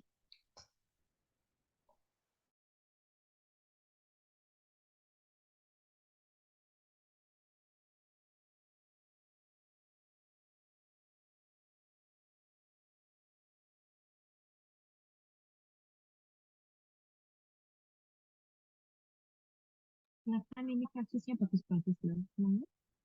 Ayo, tanya.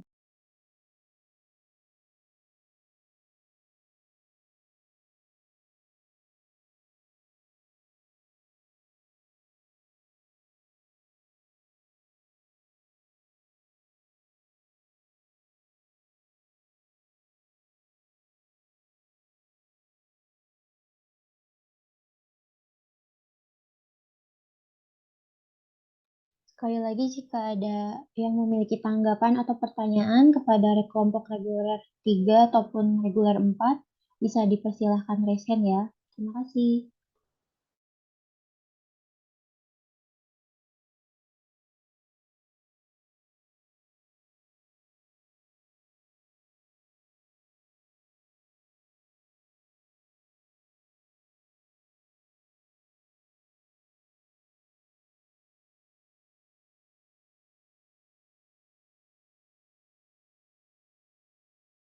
Baik, kepada Iliin Amun, kepada yang raise hand bisa langsung saja. Karena di saya tidak terlihat. Mohon maaf.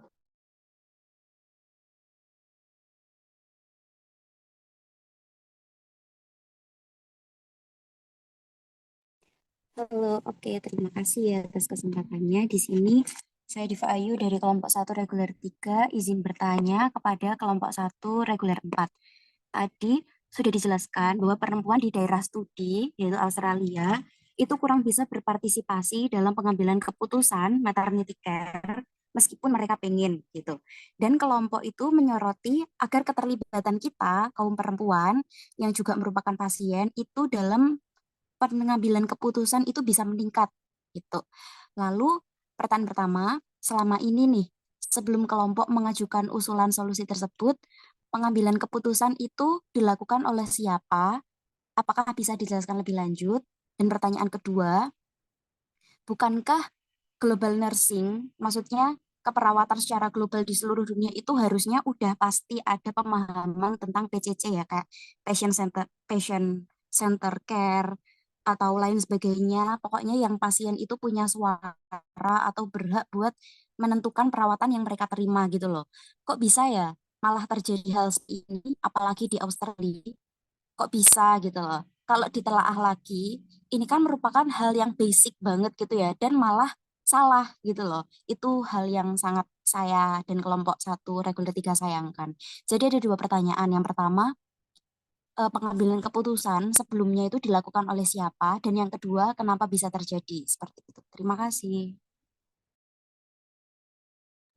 Baik, mohon maaf. Tadi diajukan kepada kelompok berapa ya?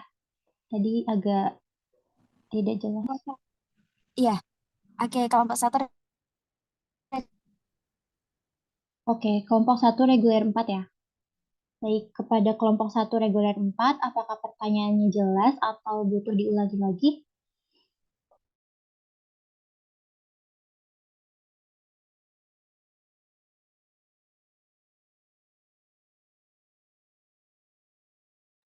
Oke, mungkin dari kelompok 1 ingin diulangi lagi, apakah boleh, Kak?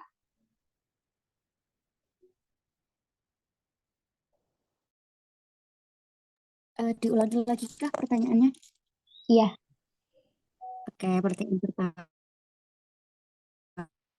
Sebelum kelompok mengusulkan kayak jadi keterlibatan kita sebagai dalam menerima care itu harus meningkat. Maksudnya kita juga harus bisa tahu perawatan anak kita. Eh, Keputusan ini tuh dilakukan oleh siapa? Pengambilan keputusan ini dilakukan oleh siapa? Kalau bukan kita, itu yang pertama ya. Yang kedua, kenapa kok bisa kita sebagai pasien perempuan malah haknya dalam pengambilan keputusan itu nggak ada, kayak menurun gitu loh. Kok bisa? Bukankah nursing secara global itu sudah ada pemahaman tentang patient center care, terus pasien punya hak dalam pengambilan keputusan, apa bisa disalahi di Australia? Gitu teman-teman, apakah sudah diterima, bisa diterima? Baik, terima kasih. Kepada kelompok 1, apakah bisa dipahami untuk pertanyaannya?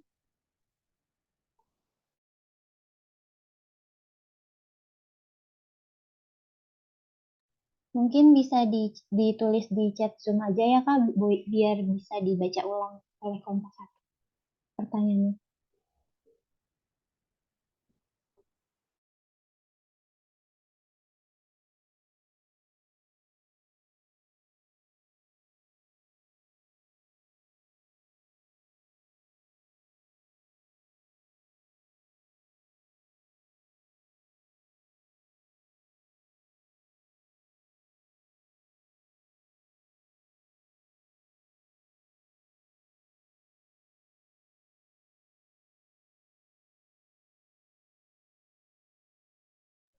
Baik, selanjutnya apakah ada yang bertanya lagi?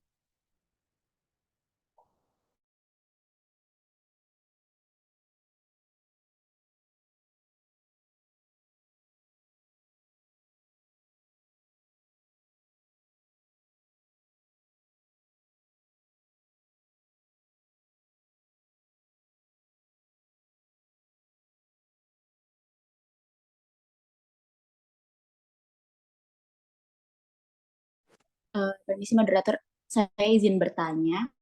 Baik, dipersilahkan. Baik, terima kasih. Saya izin bertanya kepada kelompok 2, reguler 4. Jadi tadi pada jurnal tersebut itu sudah terdapat diskusikan mengenai FGMC yang terjadi di Indonesia, Ethiopia, dan Kenya. Dan pada jurnal tersebut juga cukup lengkap menurut saya dan bagus. Lalu juga di jurnal juga sudah meng-highlight tentang kompleksitas tubuh yang dibudayakan dan adanya perubahan konteks dan tradisi. Nah, di jurnal tersebut juga terdapat beberapa pembelajaran yang didapatkan. Namun, menurut kelompok 2 sendiri, apakah ada kekurangan jurnal tersebut yang belum dikaji dan harus dikaji lebih dalam lagi? Mengingat FGMC tadi itu terdapat di berbagai negara seperti di Indonesia, Ethiopia, dan juga Kenya. Terima kasih. Baik, terima kasih atas pertanyaannya, Navia. Dari kelompok 2, apakah bisa dimengerti untuk pertanyaannya atau butuh diulangi lagi? Bisa dimengerti. Baik, untuk teman-teman yang mempunyai tanggapan atau pertanyaan lagi dipersilahkan ya untuk raise. Terima kasih. Baik, silakan kepada Iren. Baik, izin menjawab pertanyaan untuk kelompok 1 tadi terkait pertanyaan pertama. Untuk pengambilan keputusan itu tentunya harusnya pasien. Jadi sebagai tenaga kesehatan, mungkin kita dokter, perawat, bidan, kita harus membantu pasien dalam pengambilan keputusan tersebut. Nah, membantu itu dengan cara apa? Dengan edukasi, terus juga dengan cara kita memberikan advice, jadi kayak memberikan saran kepada pasien sebaiknya mengambil keputusan dengan cara apa. Tapi kita juga harus tetap kita harus melibatkan pasien dalam pengambilan keputusan. Jadi intinya keputusan harusnya diambil oleh pasien. Nah, permasalahannya adalah di nomor 2. Nomor 2 ini benar yang dikatakan bahwa di Australia tadi terjadi tingkat penurunan untuk pengambilan keputusan itu tidak dilakukan oleh pasien. Jadi pengambilan keputusannya itu sebenarnya memang dilakukan oleh pasien. Namun karena ada faktor keengganan dari dokter atau bidan atau nakes yang melayani pasien tersebut untuk melakukan keputusan sesuai dengan yang dimau oleh pasien. Karena mungkin hal itu dianggap kurang baik untuk pasien atau juga mungkin dianggap tindakan tersebut tidak sesuai dengan keadaan pasien seperti itu. Tadi di PPT sudah disebutkan bahwa memang ada faktor keengganan dari dokter atau nakes atau siapapun itu yang melayani pasien tersebut untuk melakukan tindakan yang dikehendaki oleh pasien. Nah, maka dari itu, itulah yang menyebabkan tren menurunnya ketimpangan peran antara perempuan dalam mengambil keputusan. Biasanya juga keputusan ini dipengaruhi oleh keluarganya juga. Jadi biasanya kalau perempuan yang melahirkan kan udah kesakitan, nah dia kan udah kayak tidak apa ya, maksudnya dalam mengambil keputusan itu tidak bisa optimal gitu loh. Nah, jadi maka dari itu biasanya juga keluarganya juga yang mengambil keputusan juga, yang menandatangani inform consent kayak gitu. Apakah menjawab? Sudah menjawab, Iren. Terima kasih banyak, Bapak 1. Sama-sama.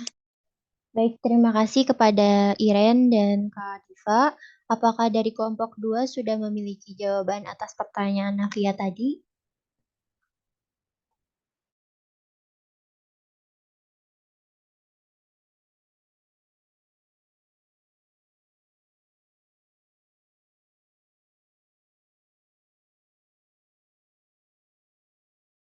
Baik, mungkin kalau belum, dari teman-teman ada tanggapan atau pertanyaan lagi kepada kepada reguler 4 atau reguler 3, bisa dipersilahkan raise hand. Terima kasih.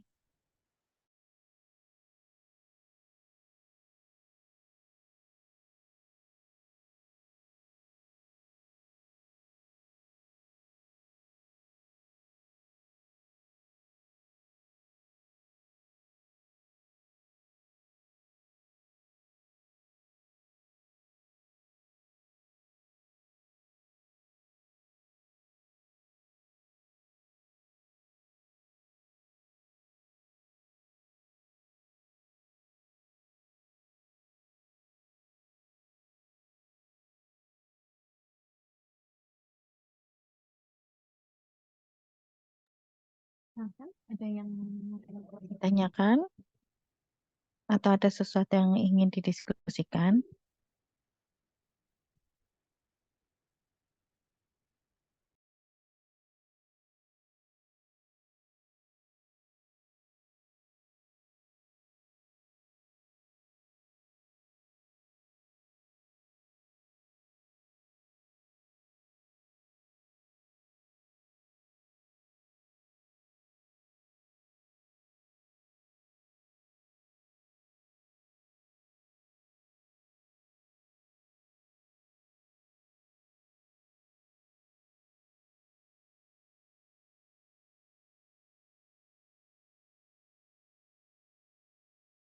Baik, kepada Adinda Aulia dipersilahkan.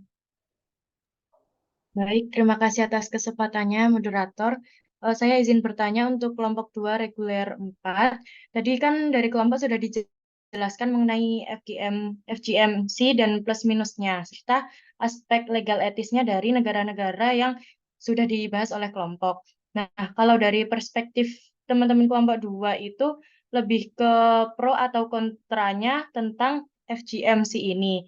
Tadi kan sudah dijelaskan kalau pro itu adalah landasannya dari MUI dan menjaga keberlanjutan budaya guna menjaga kebersihan dan lain sebagainya. Nah, kalau dari segi kontranya itu ada landasan dari menyalahi HAM dan yang lain sebagainya. Nah, kalau dari kelompok 2 ini lebih prefer ke pro atau kontra. Terus alasannya itu kenapa? Terima kasih. Baik, terima kasih atas pertanyaannya, Dinda. Dari kelompok 2 reguler 4, apakah dapat dimengerti untuk pertanyaannya atau butuh diulangi lagi?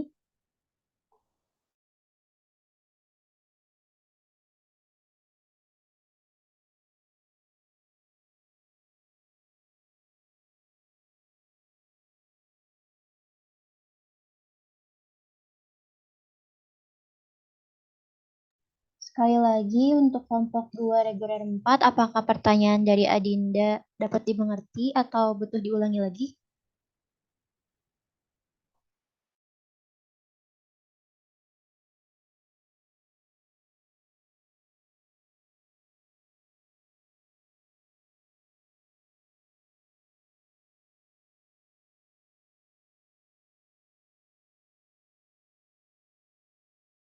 Baik, silakan kepada Sevia, dipersilakan. Sebelumnya izin menjawab dari pertanyaan Navia dan sebelumnya pertanyaannya sudah dimengerti dari Dinda. Untuk pertanyaannya tadi kan kekurangan dari jurnal kami sendiri. Pada jurnal itu menurut kami belum dipaparkan terkait undang-undang yang melarang ataupun yang mengizinkan praktik FGM secara jelas hingga kami mencarinya secara mandiri dan pada penemuan kami di Indonesia sendiri undang-undangnya masih seperti undang-undang secara agama ataupun secara peraturan daerah saja. Jadi menurut kami kekurangan dari jurnal tersebut seperti itu dan mungkin dari teman-teman bisa menambahkan.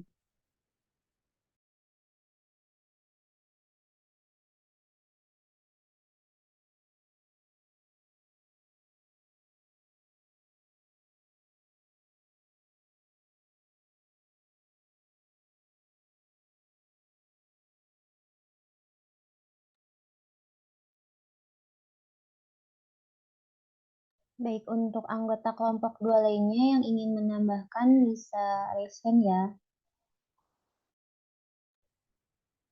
Apakah pertanyaan dari Adinda tadi butuh waktu untuk menjawab atau langsung dijawab ya dari kelompok 2?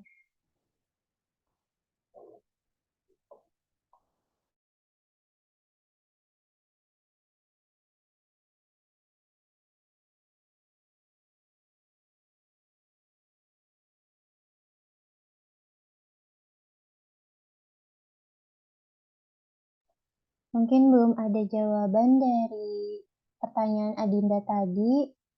Dari teman-teman, apakah ada tanggapan atau pertanyaan lagi bisa di-raise ya, sambil menunggu kelompok 2.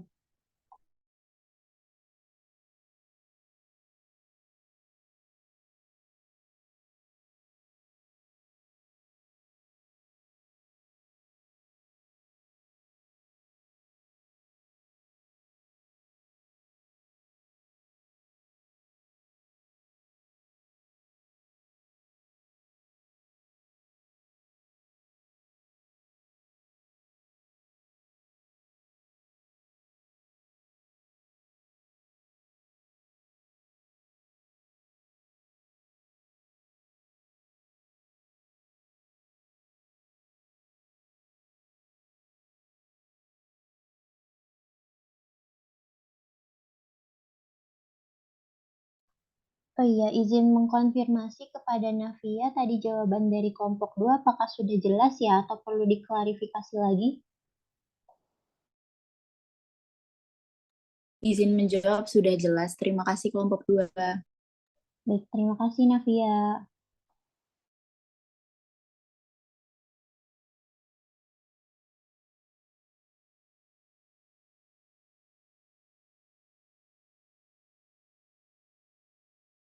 Sekali lagi kepada teman-teman yang memiliki tanggapan atau pertanyaan kepada reguler 4 maupun reguler 3 bisa di raise hand ya.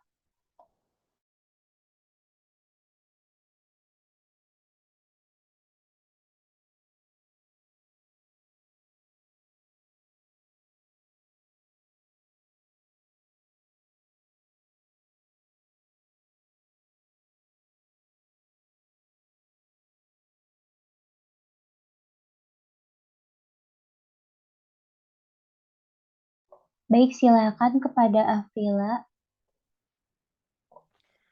Dari kelompok kami menyatakan kontra karena merujuk kepada undang-undang seperti contohnya pada UU nomor 35 tahun 2015 yang menyatakan bahwa eh, UU tersebut memberikan dasar hukum bagi perlindungan anak dari segala bentuk kekerasan termasuk praktik FGMC. Juga contohnya di tahun 2018, Gubernur NTB menandatangani SK Gubernur NTB tentang penghentian praktik merusak organ tubuh manusia bagi perempuan dan anak di provinsi tersebut. Namun, kami juga tetap menghargai keputusan mungkin dari suku-suku yang tetap menjalankan praktik tersebut. Terima kasih. Baik, terima kasih Afrila atas jawabannya. Kepada Adida Aulia, apakah dapat dimengerti atau perlu diklarifikasi lagi? Baik, dari saya cukup dimengerti. Makasih kelompok 2. Baik, terima kasih Adinda. Untuk teman-teman yang memiliki pertanyaan atau tanggapan bisa langsung di raise hand ya.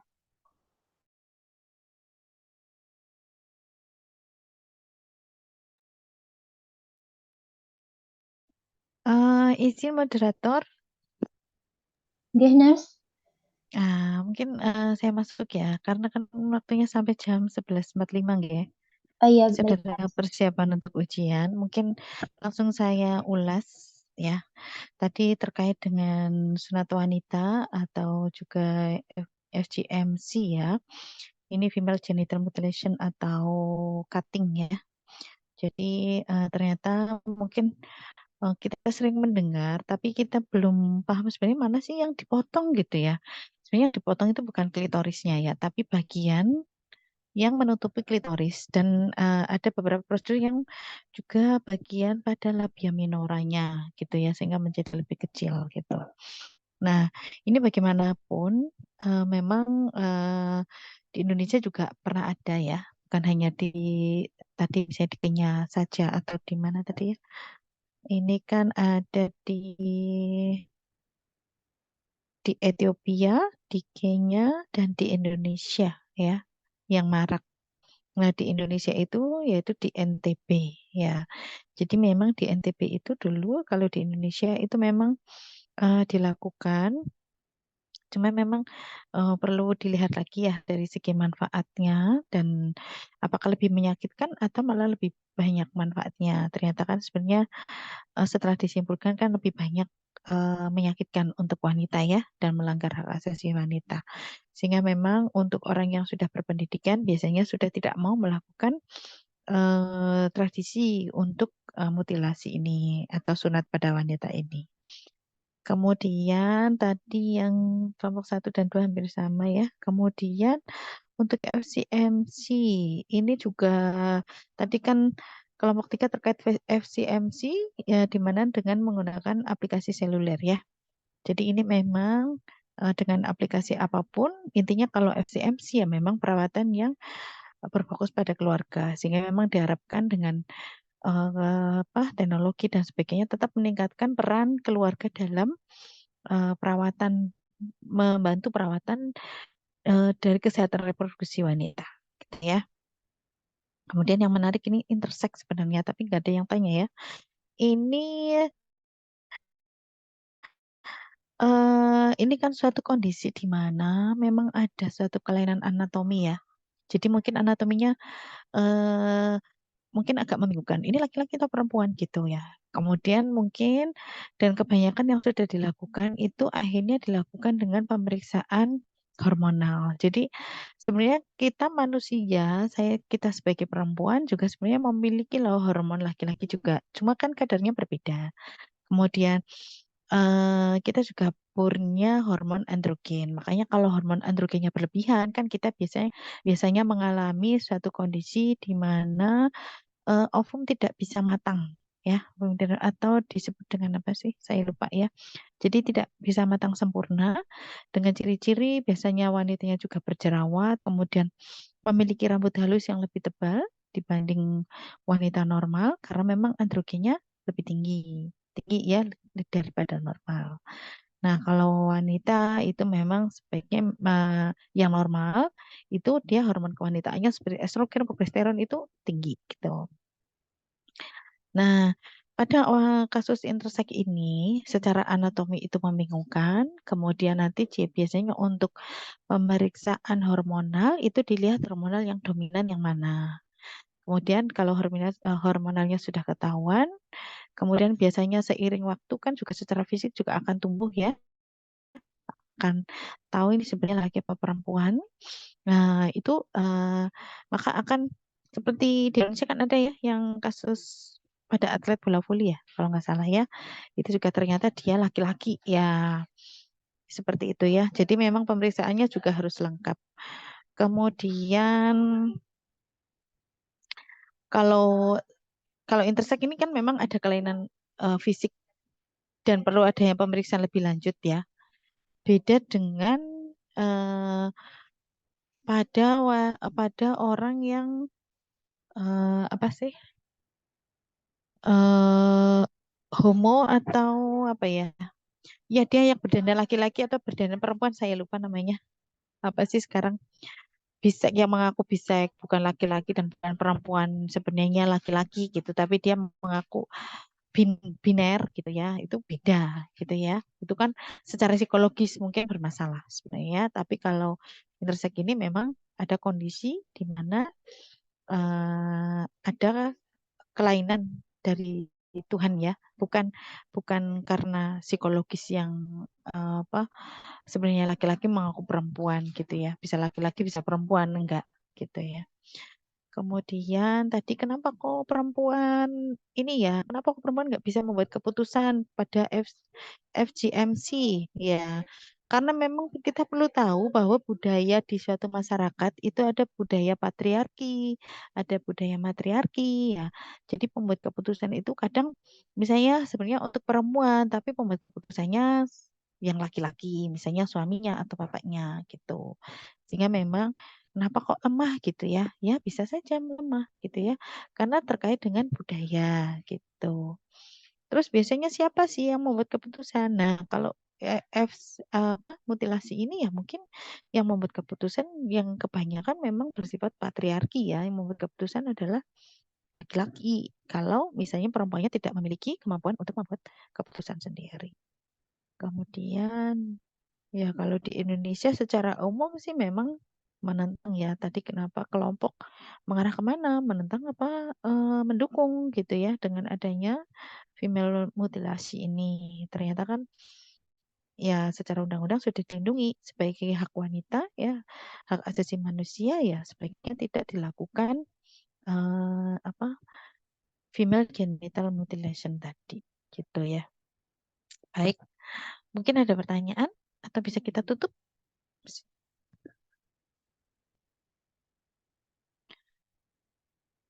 Oke, baik teman-teman semua, absensi atau presensi sudah saya sudah saya betulkan. Silakan teman-teman semua melakukan presensi. Nanti kalau ada masalah silakan hubungi saya. Terima kasih atas perhatiannya. Semoga bermanfaat. Selamat ujian ya, karena mau ujian SIK ya. Semoga sukses semua. Saya akhiri. Assalamualaikum warahmatullahi wabarakatuh. Waalaikumsalam warahmatullahi wabarakatuh. Assalamualaikum Terima warahmatullahi kasih, wabarakatuh. Nas. Ya, Nah, saya izin live ya. Oke, Nas. Ya.